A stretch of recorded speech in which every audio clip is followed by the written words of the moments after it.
Welcome to this episode of YouTube, where you may have noticed on the webcam that Grizzer had some scaffolding in the pack holding area this week.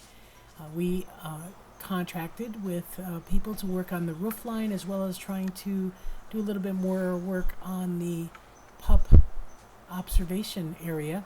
And you'll see here the benefit of those roof lines is Grizzer can walk without snow in his transition area, but has a snow slide in front of him here. So we are always concerned about how these older animals can maneuver on these deep snow years. And so we do have a little bit of a difference in how the wolves respond to a construction. Grizzer did quite well.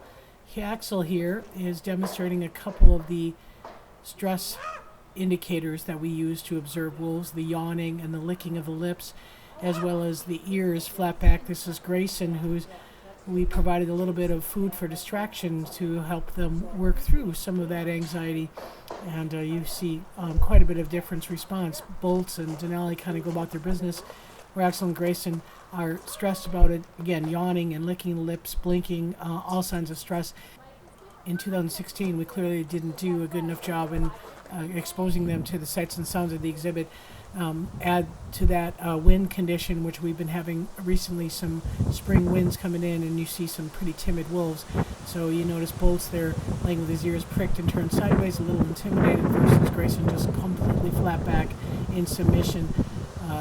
Bolts doesn't really have an issue with Grayson, and mainly because he's a little bit more timid versus Axel, who's got his tail up in the air and typically postures a bit towards Bolts.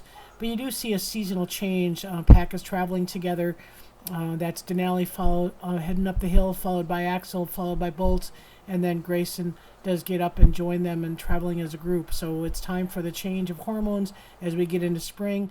And if you'd like to watch more about the pack, you can join us for Bolts' birthday webinar on March 17th or the 25th, where we honor the life and legacy of Luna.